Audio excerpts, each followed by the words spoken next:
화요일 친절한 경제 권혜리 기자 나와 있습니다. 권 기자, 오늘은 금속 가격 이야기네요. 네. 각종 원자재들 그중에서도 이 금을 포함한 여러 금속류의 값이 사상 최고치를 기록하고 있다고요? 네, 일단 금 보시면 지난달에 금값이 좀 주춤하는 듯 하다가 다시 빠르게 오르고 있습니다. 어제 국제시장에서 금 선물은 31.1g, 온스당 2,440달러를 돌파하면서 장중 역대 최고가를 또 다시 썼습니다. 금도 금이지만 최근에는 원자재 시장의 다른 대표 금속들까지 일제히 기록을 다시 쓰고 있습니다. 먼저 구리. 2022년에 급락세를 기록했던 구리는 올해 들어서 조금씩 오르기 시작하더니 특히 지난달 이후로 폭등세가 이어지고 있습니다. 구리 1톤당 $10,000도 넘어서면서 지난주에 역대 최고가를 기록한 뒤에도 급등했습니다. 은값은 금융위기 이후의 경기 회복기였던 2011년과 12년 수준에는 아직 못 미치지만요. 11년 만에 가장 높은 가격까지 와 있습니다. 네, 금 가격이 오르는 이 배경은 친절한 경제에서도 다뤘었는데 네. 이 다른 금속까지 이렇게 한꺼번에 오르는 거는 왜 그런 건가요? 네, 여러 가지 이유가 있지만요. 간략하게 요약해보자면 미국의 금리가 내려갈 거란 기대 속에서 지금이 세계 경제의 변곡점, 여러 변화의 조짐들이 나타나고 있는 시기이기 때문입니다. 일단 금부터 보면요. 금은 대체로 세계가 정치 경제적으로 어지러울 때, 그리고 달러의 가치가 앞으로 좀 떨어질 것 같을 때 잘 오르는 금속입니다. 미국의 금리가, 즉 달러를 구하려고 할 때에 치러야 하는 돈값이 앞으로 좀 내려갈 것 같다. 그렇다면 달러의 가치가 지금보단 내려갈 거란 얘기가 될 수 있으니 달러를 그냥 들고 있지 말고 방어를 해놓자. 그럼 또 금으로 가게 되는 겁니다. 단기적으로는 우리 시간으로 그제 일요일에 이란 대통령이 헬기 추락 사고로 갑자기 사망하는 사건 같은 것까지 금값에 반영된 걸로 풀이됩니다.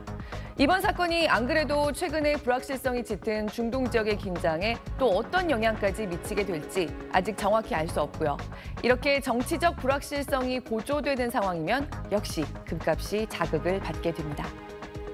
네, 구리나 은 가격은 앞으로 좀 어떻게 될 것 같습니까? 네, 금과는 결이 약간 다릅니다.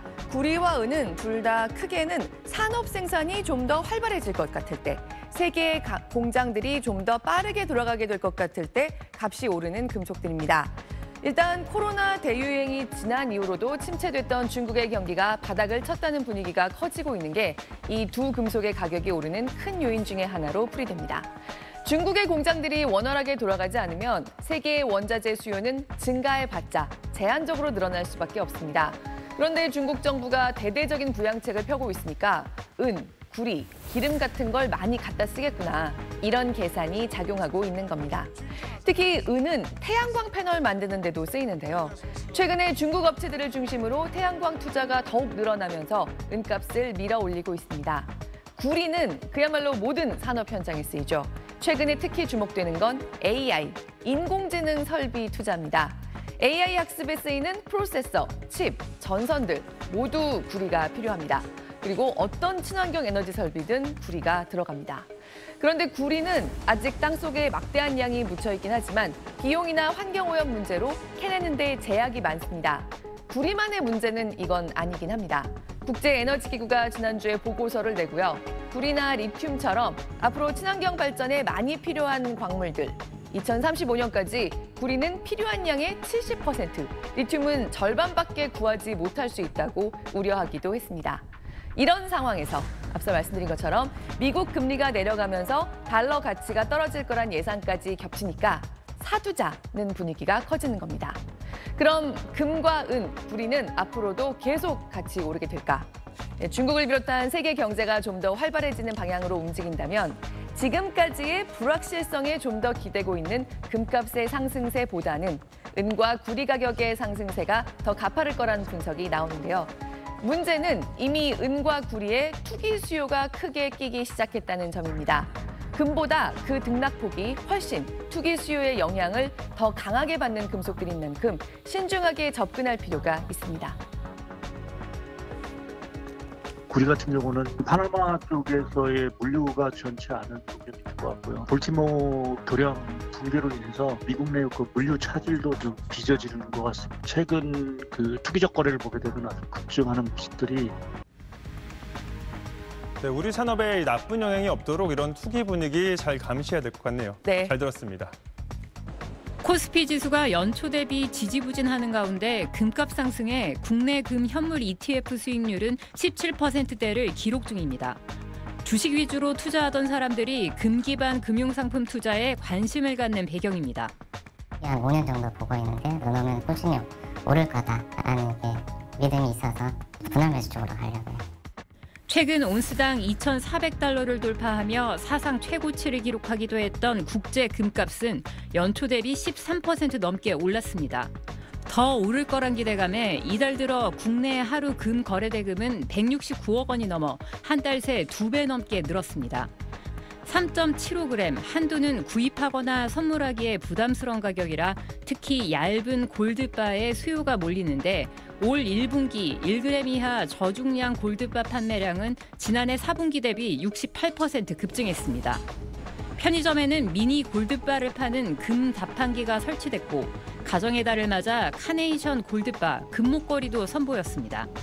작년도 말부터 좀 찾아오시는 분들이 많았던 것 같고 이제 선물용보다는 개인 구매용으로 많이 구매하시는 것 같습니다. 20, 30대 사이에선 아낀 돈으로 순금, 콩 등 소형 순금을 사들여 인증하는 금 챌린지가 관심입니다. 당분간 금값은 우상향을 그릴 거란 전망이 많습니다. 중동의 지정학적 긴장이 여전한 상황에서 금리 인하 시기가 늦춰지는 건 달러와 금, 안전자산 수요를 늘립니다. 이제 11월 미국 대선도 있는 상황들이고 중동 사태가 진정이 됐다 소관 국면이긴 하지만 여전히 좀 리스크도 좀 남아 있는 상황들이고요. 여기에 달러 의존도를 줄이려 17개월 연속 금을 사들이는 식지 않는 중국의 금사랑도 영향을 미친다는 분석입니다. SBS 유덕입니다. 수요일 친절한 경제 권혜리 기자 나와 있습니다.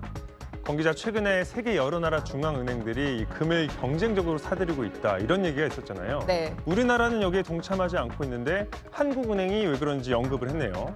네, 한국은행은 지난 2013년 이후로 11년째 가진 금을 1g도 늘리지 않고 있습니다. 이렇게 금값이 오르는데 한국은행이 투자를 잘 못하는 거 아니냐는 비판도 일각에서 나오고 있다면서 여기에 대해서 입장을 밝혔는데요.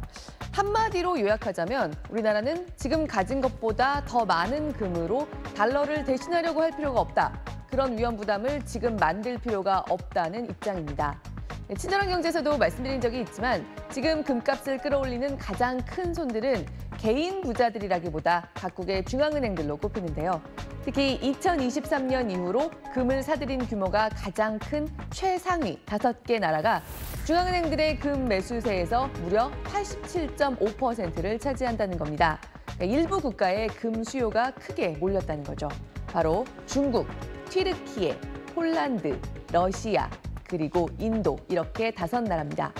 중국과 러시아처럼 미국과 사이가 별로 좋지 못하면서 미국 돈, 달러에 전적으로 의지할 수밖에 없는 국제 금융시장의 질서에 불만을 품고 있거나 폴란드처럼 바로 그런 나라 러시아 옆에 붙어 있거나 튀르키예처럼 비정상적인 물가 급등세로 고생하는 나라들입니다. 그러니까 지정학적인 불안이나 외환 시장에서 어려움을 겪고 있는 특수한 사정이 따로 있는 게 아니라면 금 보유량을 더 늘려서 실익이 별로 없다는 판단을 일단 한국은행은 하고 있다는 겁니다. 네, 최근에 이 금값이 워낙 올라서 차익을 볼 수도 있긴 했을 텐데요. 네, 여기에 대해서는 이제는 금값이 너무 올랐다, 고평가돼 있다는 견해가 세계적으로 우세하다는 입장을 밝혔습니다. 설사 금에서 높은 수익을 낼 수 있다고 하더라도 금처럼 가격이 크게 출렁이는 자산에 투자를 많이 하는 건 중앙은행으로서는 바람직하지 않다. 채권이나 주식에 비해서 유동성도 떨어지기 때문에 위기가 왔을 때 나라 밖에 내줄 수 있는 준비금으로 외환 보유액을 운영하는 한국은행으로서는 신중할 수밖에 없다는 겁니다. 다만 금에 추가 투자 계획이 없다는 입장을 11년째 유지해온 데 반해서 원론적인 얘기에 그치긴 했지만 어조에 살짝 변화가 생겼습니다. 어쨌든 금은 물가 급등세에 대한 방어 기능, 해지 기능이 있고 또 달러 투자 대안으로서의 가능성이 있다는 점은 분명하다. 자, 앞으로 중장기적인 관점에서 추가 매입을 고려하고 있다고 덧붙인 겁니다. 한국은행은 모두 104.45톤의 금을 갖고 있는데요. 이 중에 거의 대부분인 90톤을 2011년부터 2013년 사이 3년 동안 사들였습니다. 세계적으로 90년대부터 20년 동안은 중앙은행들이 더 이상 금을 가지고 있을 필요가 없다, 내다 팔던 시기였습니다. 그러다가 달러를 찍어내는 나라, 미국이 일으켰던 금융위기로 고생하면서 그래도 금이 좀 있어야 안심이 된다. 각국 중앙은행들이 그러면서 다시 금을 사들이는 분위기로 2011년 즈음부터 바뀌었는데요. 코로나 위기 이후의 국제 정세 속에서 각국이 금을 사 모으고 있는 지금과 좀 비슷한 데가 있죠. 한국은행도 이때 2011년부터 금 투자에 3년간 집중적으로 나선 겁니다. 그런데 이후로 금 가격이 떨어지면서 코로나 시기까지 10년 가까이 당시 사들였던 금값을 회복하지 못했습니다. 국정감사에서 이후 몇 년 동안 여러 번 한국은행이 금 투자를 고점에 잘못했다는 얘기가 단골로 나왔습니다. 이런 전례가 있는 만큼 한국은행으로서는 더더욱 신중을 기할 수밖에 없겠죠. 네, 또 여러 가지 맥락과 배경이 있는 것 같습니다. 네. 이 104톤 정도라고 하면 감이 잘 안 오는데 이게 다른 나라와 비교하면 어느 정도 보유량입니까?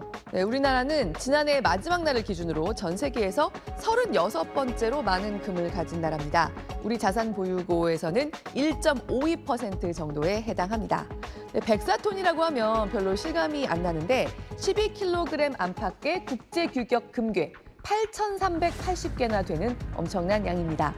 한국은행은 영국의 중앙은행인 영란은행 금괴 보관소에 이 금을 몽땅 맡기고 있습니다. 외환위기 당시에 우리 국민들이 아이들 돌반지까지 팔아서 나라에 기부했던 금을 합친 물량 3톤도 모두 여기에 있습니다. 네, 우리뿐만 아니라 세계 여러 나라 중앙은행들이 영란은행에 금을 맡기고 있습니다. 그만큼 다량의 실물 금을 보관하고 관리하는 것 자체가 상당히 까다로운 일이라는 사실에 방증이 되기도 합니다. 네, 권 기자 운조 잘 들었습니다.